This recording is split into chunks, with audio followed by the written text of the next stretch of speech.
Hello दोस्तों, स्वागत है हमारा यूट्यूब चैनल मैथ जी में। तो कैसे हैं आप सब लोग? उम्मीद करता हूँ आप सब लोग अच्छे होंगे। तो चलिए मैथ के लेक्चर को आगे बढ़ाते हुए हमने लास्ट क्लास में प्रश्नावली 7.2 को खत्म किया था। अभी इस क्लास में प्रश्नावली 7.3 को जो 5 क्वेश्चन दिए गए हैं उसको देख लेते हैं, ठीक है। तो उससे पहला क्वेश्चन दिया है कि उस त्रिभुज का क्षेत्रफल निकालना है, ज्ञात कीजिए जिसके शीर्ष बिंदु दिए गए हैं। पहले में 2,3 -1,0 और 2,-5 दिया गया है, और दूसरा क्वेश्चन भी दिया है इसी टाइप से, ठीक है ना। तो देखिए, त्रिभुज का क्षेत्रफल निकालने के लिए मैंने आपको तरीका बताया था। क्या होता है फॉर्मूला त्रिभुज का क्षेत्रफल? मान लेते 3 पॉइंट दिया गया, ए दिया है अपने को 2,3, ठीक है। बी दिया है -1,0 और सी दिया है 2, -4, ठीक है। तो उसको अपन नोट कर लेते हैं, नोट करते हैं। x1, y1 मान लिया मैंने, ठीक है। इसको x2, y2 मान लिया, इसको x3, y3 मान लिया, ठीक है।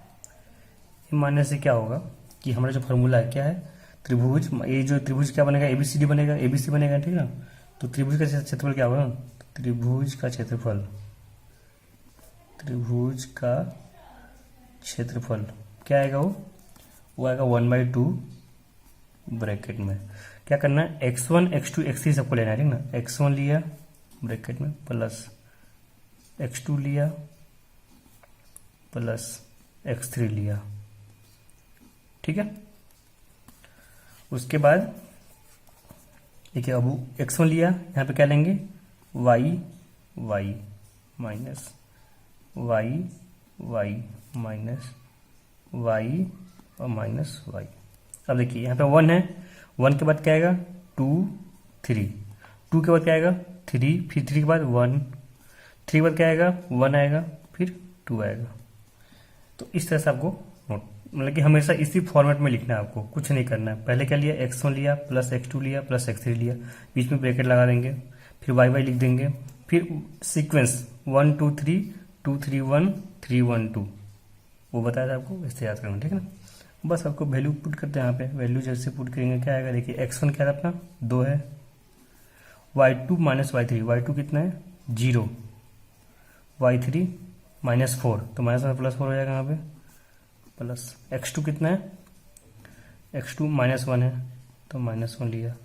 y3 कितना है? y3 -4 है, माइनस y1 3 है, प्लस x3 कितना है? 2, y1 3, y2 0, ठीक है। इसको सोल्व कर लो तो 1/2। देखिए क्या हो? 0 + 4, 4 आ जाएगा, 4 दूना 8।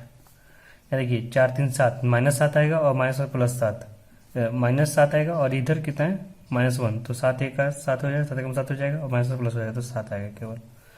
यहाँ देखिए 3 में से 0 गया 3, 3 दूना 6, कितना आ जाएगा? 713 और 8, 23/2, ठीक है। तो आपका ये 21/2 आपका स्क्वायर यूनिट, यानी कि वर्ग इकाई, वर्ग इकाई आपका आंसर आ गया, ठीक है। तो इस तरह से आपको ये त्रिभुज का फॉर्मूला लगा देना है, ठीक है ना। उसके बाद इसको मार्क कर देना x1 x2 x2 y2 और x1 y1 x2 y2 x3 y3। इस तरह से आपको क्वेश्चन हल करना है। तो पहला हो गया आपका, पहले मैंने पहला क्वेश्चन करवाया, दूसरा आपको होमवर्क दे देता हूँ, ठीक ना। ये आपका होमवर्क रहेगा, ठीक है, ये आप कर लीजिएगा। अगर नहीं बने तो फिर भी तो आप मुझसे टेलीग्राम चैनल पर पूछ सकते हैं। टेलीग्राम चैनल का जो डिस्क्रिप्शन है उसका डिस्क्रिप्शन में लिंक दिया गया, वहाँ से आप जुड़ सकते हैं, ठीक है। चलिए दूसरा क्वेश्चन देखते हैं। ये दूसरा में क्या बोल रहा है कि निम्नलिखित में से प्रत्येक में k का मान निकालना अपने को, ताकि तीनों बिंदु क्या है? संरेखीय है, ठीक है। तो अब देखिए, हमको ऑलरेडी बोल रहा है कि तीनों बिंदु क्या है? संरेखीय है। संरेखीय मतलब कि एक ही रेखा पर है, ठीक है। तो दोस्तों यहाँ देखिए, ये जो बोल रहा है संरेखीय है और 3 बिंदु दिया गया है, तो उसमें अपने को लॉजिक क्या लगाना है? यहाँ पे लॉजिक ये है कि जब भी 3 बिंदु संरेखीय हो तो उसका जो एरिया ऑफ ट्रायंगल है, त्रिभुज का क्षेत्रफल, वो क्या होगा? 0 होगा, ठीक है ना। क्योंकि तीनों एक ही रेखा पर है, कोई ट्रायंगल बनेगा ही नहीं, तो उसका एरिया कितना हो जाएगा? 0 हो जाएगा। तो हमको करना क्या है? ये तीनों बिंदु का एरिया का क्षेत्रफल निकालना है ऐसे, उसके बाद उसको 0 के बराबर कर देना है, ठीक है। तो वहां से आपका क्या आ जाएगा, जैसे बताया था आपको मैंने। जैसे दूसरे का पहला देखते हैं, इसमें क्या है?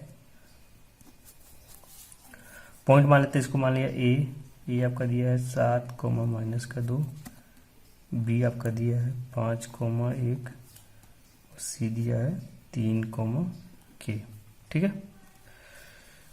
तो त्रिभुज का क्षेत्रफल क्या होगा, इसको हम 0 के बराबर करना है तो लिख देते हैं त्रिभुज का क्षेत्रफल। तो त्रिभुज का क्षेत्रफल क्या है 1/2 इंटू, पहले तो इसको मार्क दे दो, इसका x1 y1 x2 y2 x3 y3 हो गया, ठीक है। फिर यहाँ पे क्या लेंगे x1 लेंगे, ठीक ना, x1 कितना है 7, फिर क्या है y2 minus y3 2 1 y3 k plus x2 लेंगे, x2 कितना है 5, फिर क्या है y3 माइनस y1, y3 कितना है k है, माइनस y1 कितना है -2, तो -1 प्लस 2 हो जाएगा, प्लस x3 3, फिर क्या होगा यहाँ पे y1 माइनस y2 है ना, y1 -2 है माइनस y2 1 है, तो क्या करना है इक्वल टू 0 पुट कर देना है, ठीक है ना। जैसे आप इसको 0 पुट कीजिएगा तो सॉल्व कर लेते हैं। अब देखिए क्या होगा यहाँ से, तो आपका हो जाएगा, देखिए ये 1/2 गुना में हो जाएगा तो 0 में तो खत्म हो जाएगा, तो क्या बचेगा यहाँ से 7 इंटू 1 माइनस के बचेगा प्लस 5 इंटू के प्लस 2 बचेगा, 1 -3 हो जाएगा और 3 3 का 9 विथ माइनस साइन आएगा इक्वल टू 0। अब क्या करेंगे, इस 7 को इसमें गुना कर देते हैं, 5 को इसमें गुना करते हैं, पूरे इक्वेशन को सोल्व करके के निकाल लेते हैं। तो गुना करते हैं यहाँ पे, ये 7 दोनों में जाएगा तो 7 माइनस 7 के प्लस ये 5 भी दोनों में जाएगा तो 5 के प्लस 5 दूनी 10 माइनस 9 इक्वल टू 0। देखिए 7 के में से 5 के गया तो माइनस का 2 के बचेगा, यहाँ देखिए 10 में से 9 गया 1 और प्लस 7 और 1 8 हो जाएगा, ठीक इक्वल टू 0।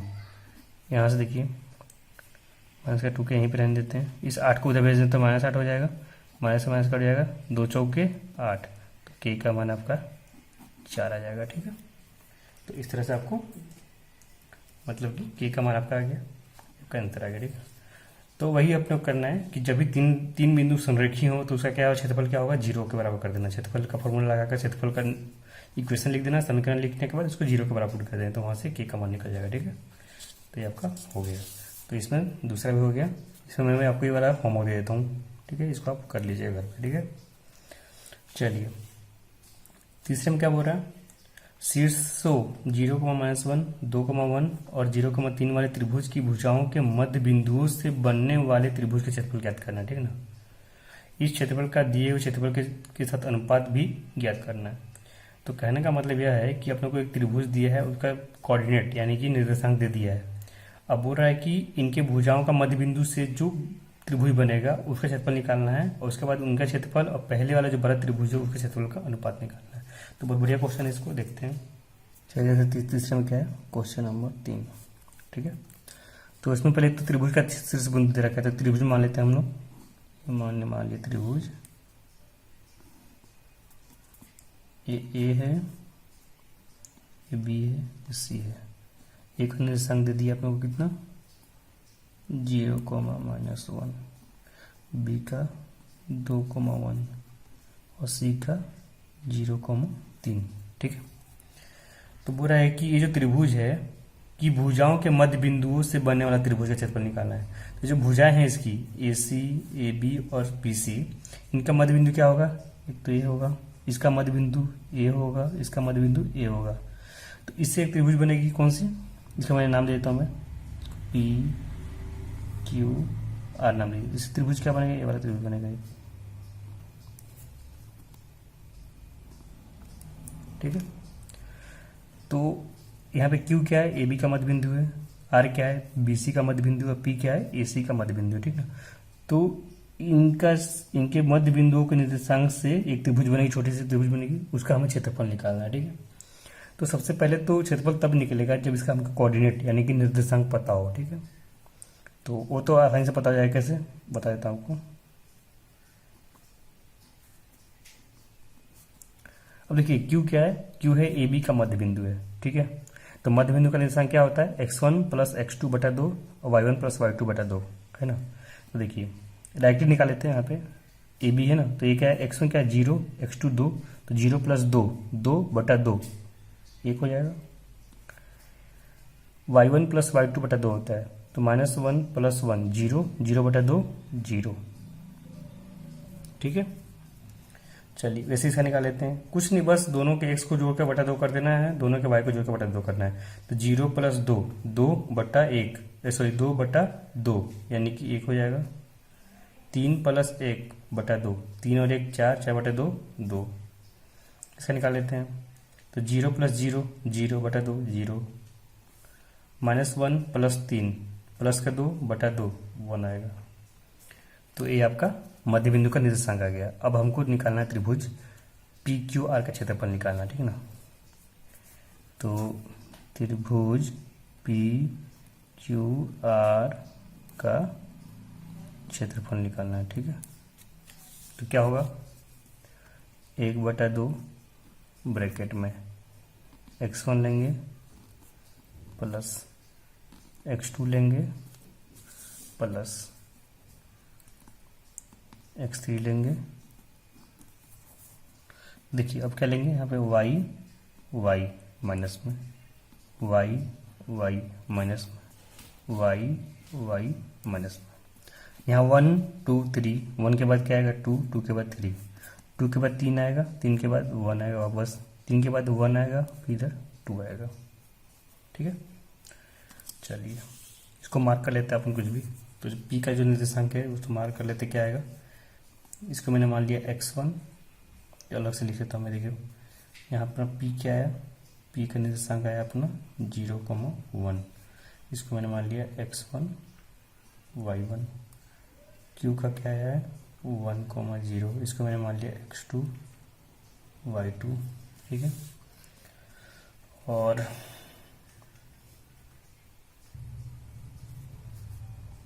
r का क्या दिया है 1,2, इसको मैंने मान लिया x3 y3, ठीक है। और यहाँ फॉर्मूला लगाते हैं, क्या आएगा 1/2 इंटू x1 0 है into y2 minus y3, y2 कितना है 0 माइनस y3 2 प्लस x2 1 दिया है इंटू 3 माइनस 1 तो 3 2 दिया है, 1 1 दिया है, y1 1 प्लस x3 कितना दिया 1, y1 माइनस y2, y1 कितना है, y1 आपका 1 है और y2 0 है, ठीक है। इसको सॉल्व कर लेते हैं बस, क्या आएगा 1/2।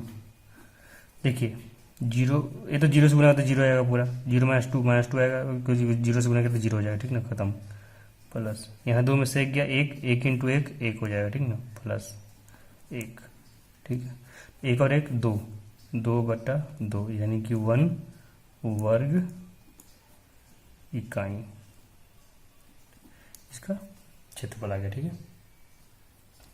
तो ये आ गया छोटे वाले त्रिभुज PQR का क्षेत्रफल, ठीक ना। उसे सबको निकालना बड़े वाले का। तो त्रिभुज ABC का क्षेत्रफल क्या हो जाएगा 1/2 इंटू, इसको डायरेक्ट लिखते हैं, इसको नाम लेते पहले तो ये दे देता हूँ मैं अलग से। चलो A दिया है 0,-1, इसको मैंने नाम दिया x1 y1। B दिया है आपका 2,1, इसको नाम दे दिया मैंने x2 y2। C दे दिया है अपना 0,3, इसको नाम दे दिया x3 y3, ठीक है। ये बहुत ही इंपॉर्टेंट है, आपका नामकरण करना है, x1 x2 y1 y2 denote करना, ठीक है। चलिए क्या है अभी फार्मूला में x1 है, x1 कितना है आपका 0 इंटू y2 माइनस y3 है ना, y2 1 तो कितना हो जाएगा y2 अपना 1 दिया है, y3 3 दिया है, प्लस x2 कितना है अपना 2 है, y3 माइनस y1 कितना है 3 माइनस y1 कितना है आपका -1, तो -1 +1 हो जाएगा, ठीक है। प्लस x3 कितना है आपका, x3 है 0 और y1 माइनस y2, वैसे 0 आ गया तो कुछ लिखने की जरूरत नहीं है, क्योंकि 0 खत्म हो जाएगा 0 खत्म हो जाएगा, ठीक है ना। तो फिर भी लिख लेते हैं y1 माइनस y2, y1 कितना है -1, y2 कितना है 1, ठीक है। सोल्व कर लेते हैं इसको, कितना आपका आएगा ये 1/2, ये तो 0 हो गया, यहाँ 3 और 1 4, 4 तो नहीं 8, ये भी आपका 0 हो गया, कितना आएगा 8/2, कितना आ गया 4 आ जाएगा, ठीक है। 4 वर्ग इकाई। इसका यूनिट लिखना मत भूलिएगा, ठीक ना। चलिए, तो आपका आ गया। इसमें हमको कोई चीज और निकालना था, इसमें क्या रेशियो निकालना चाहते हैं हम। इन क्षेत्रफल का दिए त्रिभुज के क्षेत्रफल के साथ अनुपात निकालना, ठीक ना। तो अनुपात क्या हो जाएगा, तो बस अनुपात जो होगा ना, तो अनुपात कितना हो जाएगा, छोटे वाले का कितना 1 है और बड़े वाले का 4 है, तो 1:4 आपका आंसर हो गया, ठीक है। तो इस तरह से आपको ये क्वेश्चन को हल करना है, ठीक है। काफ़ी आसान है और बहुत ही इससे आसान कोई टॉपिक या चैप्टर आपका हो ही नहीं सकता, ठीक है। तो इस तरह से आपको ये हल करना है, ठीक है। चलिए आगे देखते हैं। चलिए, तो तीसरा पूरा हो गया। चौथे में क्या बोल रहा है कि उस चतुर्भुज का क्षेत्रफल ज्ञात कीजिए जिसके शीर्ष बिंदु दिए हैं क्रम से, ठीक ना। तो देखिए, इसमें आपको लॉजिक क्या लगाना है कि हमको चतुर्भुज का तो क्षेत्रफल निकालने का कोई फॉर्मूला है नहीं, हमारे पास केवल त्रिभुज का निकालने का, ठीक ना। तो हमको पता है कि एक चतुर्भुज दो त्रिभुज का मिल का बनता है। कैसे देख लेते हैं। मान लीजिए जो चतुर्भुज दिया गया है, यही देख लेता हूँ, बताता हूँ आपको। जैसे मान लीजिए, ठीक है, इसको मैंने डाल दिया, ए है, ए बी है, ए सी है, ए डी है, ठीक है। तो इसको किसी से डिवाइड कर लीजिए, ठीक है ना। मान लेते हैं मैं इसको ऐसे डिवाइड कर लिया, ऐसे, ठीक है। तो ये आपका त्रिभुज 1 हो गया, त्रिभुज 2 हो गया। तो ऐसा लिख देंगे क्या कि चतुर्भुज ए बी सी डी का क्षेत्रफल क्या होगा, वो होगा त्रिभुज ए बी डी का क्षेत्रफल प्लस त्रिभुज, एक तो हो गया ए बी डी और दूसरा होगा बी सी डी का क्षेत्रफल। तो इस तरह से आपको मैं ऐसे आपको हिंट देता हूँ, इसको आप घर पे कर लीजिए। करना कुछ नहीं है, देखिए अभी क्या करना है, बस एक त्रिभुज ए बी डी हमको इसमें निर्देशांक भी मार्क कर लीजिए। अब क्रम से है तो कितना है, -4, -2, बी आपका हो जाएगा -3, -5, सी आपका हो जाएगा 3, -2 और डी हो जाएगा 2, 3, ठीक है। निर्देशांक दिए गए। अब देखिए पहला क्या है, ए बी डी का क्षेत्रफल निकालना। तो ए बी डी के लिए हम फॉर्मूला लगाते हैं, त्रिभुज का क्षेत्रफल 1/2 x1 + x2 + x3 वाला जो फॉर्मूला है वो लगाकर हम इसका क्षेत्रफल निकालेंगे, ठीक ना। उसके बाद इसका बी सी डी के लिए हम क्या है, बी सी और डी को लेंगे, ये तीनों निर्देशांक है, इसको x1 x2 y1 x1 y1 x2 y2 और x3 y3 मार्क करके उसका क्षेत्रफल निकालेंगे। दोनों क्षेत्रफल को हम ऐड कर देंगे, ठीक ना। और उसके बाद अपना चतुर्भुज ए बी सी डी का क्षेत्रफल आ जाएगा, ठीक है। तो इस तरह से आपको ये आपका होमवर्क है, ठीक ना। इसको आप घर पे कर लीजिएगा, ठीक है। चलिए देखिए, पांचवा क्वेश्चन क्या बोल रहा है कि कक्षा 9th में आपने पढ़ा है, यानी अध्याय 9 उदाहरण 3। आप जब कक्षा 9वीं का बुक में देखिए तो उदाहरण 3 आपका दिया होगा कि किसी त्रिभुज की एक माध्यिका उसे बराबर क्षेत्रफलों वाले दो त्रिभुज में विभाजित करती है। माध्यिका क्या होती है, किसी त्रिभुज की जो माध्यिका होती है वो उस त्रिभुज को दो बराबर त्रिभुज में डिवाइड करती है, ठीक ना, विभाजित करती है। तो उस त्रिभुज के ABCD के लिए इस परिणाम को सत्यापित करना है, ठीक है ना। तो मतलब कहने का मतलब यह है कि आपको क्या दिया गया, जैसे कि आपने कक्षा 5 में पढ़ा होगा। देखिए क्वेश्चन नंबर 5 क्या बोल रहा है इसमें, एक तो पहले त्रिभुज बनाते हैं ABCD, ठीक ना। तो मैंने मान लिया त्रिभुज अपना हो गया ABC, जिसके निर्देशांक दिए गए, ए का दिया है 4, -6, बी का दिया है आपका 3, -2, सी का दिया है 5, 2। तो अब किसी एक की माध्यिका ले लेते, ठीक ना। माध्यिका क्या होता है कि जो सामने वाली भुजा है उसको बराबर भागों में डिवाइड करती है, ठीक ना। तो जो ए की माध्यिका है हमने ले लिया, मान लेते हैं वो पॉइंट अपना डी हो गया, ठीक है। तो माध्यिका क्या होती है कि सामने वाली भुजा को दो बराबर भागों में बांटती है, ठीक है। तो ये जो माध्यिका है, ए की माध्यिका है, एडी अपना माध्यिका है, ये जो है बड़ी त्रिभुज को दो बराबर भागों में बांटी है, यानी त्रिभुज ABD और त्रिभुज ADC दोनों का क्षेत्रफल बराबर है, ठीक ना। आपको ये सिद्ध करना है इसमें। तो वही फिर से पहले तो डी का कोऑर्डिनेट निकालते हैं। देखो डी क्या है, डी है अपना BC का मध्य बिंदु, और मध्य बिंदु के लिए क्या था फॉर्मूला, x1 + x2/2 और y1 + y2/2। तो x1 x2 यानी कि 3 + 5, इसको अगर x1 y1 और इसको x2 y2 मान लें तो 3 + 5 8/2 4, और -2 + 2 0/2 0 हो जाएगा। ठीक है, तो आपका ये 4,0 ये आपका कोऑर्डिनेट आ गया डी का निर्देशांक आ गया। ठीक ना, अब क्या करना है आप लोगों को, करना कुछ नहीं है, एक तो निकालना त्रिभुज ABD का क्षेत्रफल, ठीक है ना, और दूसरा निकालना है त्रिभुज ACD का क्षेत्रफल। ठीक है, और दोनों त्रिभुज का क्षेत्रफल जब देखिएगा निकाल कर तो आपको बराबर मिलेगा। ठीक है ना, वो आपको बराबर मिलेगा। फिर भी चलो एक मैं निकाल कर दिखा देता हूँ आपको।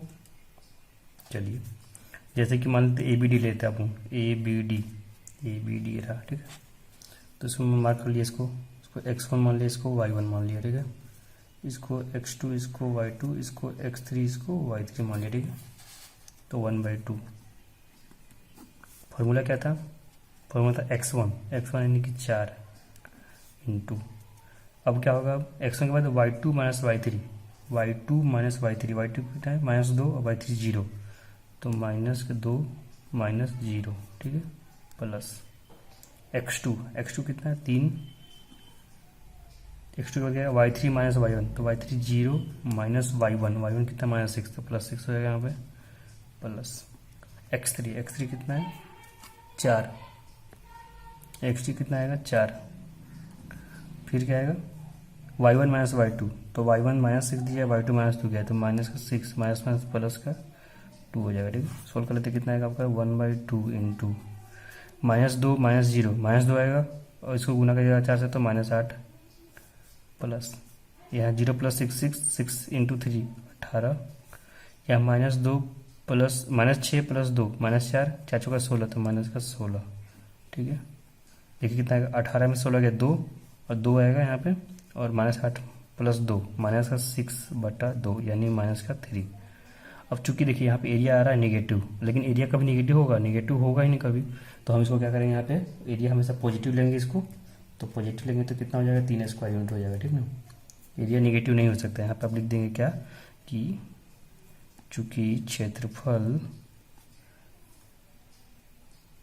हमेशा धनात्मक होता है, ठीक ना, धनात्मक होता है, इसलिए त्रिभुज ABD का जो क्षेत्रफल हो जाएगा कितना हो जाएगा आपका, तो चूंकि हमारे वर्ग इकाई मान लेंगे, ठीक है, 3 वर्ग इकाई। ठीक है, तो इस तरह से आपका ये देखिए ABD का जो एरिया आया कितना आया, वो 3 वर्ग इकाई आया। वैसे आप जब ACD का एरिया निकालिएगा, जब ACD यानी इसको भी x1 y1 x2 y2 इसको x3 y3 मान लीजिए, ठीक ना, तो इसका जब एरिया निकालेगा तो वो भी कितना आएगा, वही आपका -3 आएगा। ठीक ना, तो उसको भी हम क्या ले लेंगे, +3 ले लेंगे, वर्ग इकाई। ठीक है ना, वर्ग इकाई। तो आप जब दोनों एरिया जब निकालिएगा तो देखिए कि दोनों का जो एरिया आ रहा है वो 3 वर्ग इकाई ही आएगा, यानी कि दोनों का एरिया सेम, एरिया मतलब क्षेत्रफल, दोनों का क्षेत्रफल सेम है। ठीक है ना, बराबर है। तो हम इसे कह देंगे कि जो त्रिभुज की माध्यिका होती है वो त्रिभुज को 2 बराबर भागों में बांटती है, और उसका जो क्षेत्रफल होता है वो दोनों का परिणाम सेम होता है, मतलब बराबर होता है। तो आपका सत्यापित हो गया। तो इस तरह से आपने सत्यापित कर दिया कि जो माध्यिका है वो माध्यिका से जो क्षेत्रफल बनेगा वो दोनों त्रिभुज के क्षेत्रफल क्या होगा, बराबर होगा। ओके, चलिए थैंक यू। ये हमारा लेक्चर यहाँ पे खत्म होता है। अब आने वाले लेक्चर में हम कोई नए चैप्टर को स्टार्ट करेंगे। ठीक है ना, इसमें से प्रश्न 7.4 जो एक्सिट दिया है वो actually exam point of view से नहीं है, परीक्षा की दृष्टि से नहीं है, तो उसको मैं नहीं करवा रहा हूँ। फिर भी अगर आप लोगों को कीजिएगा, अच्छा को है वो कंपटीशन लेवल का है, अच्छा मतलब कि क्वेश्चन अच्छे क्वेश्चन दिए गए हैं, फिर भी कीजिएगा। कोई डाउट होता है मुझे टेलीग्राम पे पूछ लीजिएगा। ठीक है ना, ओके, थैंक यू।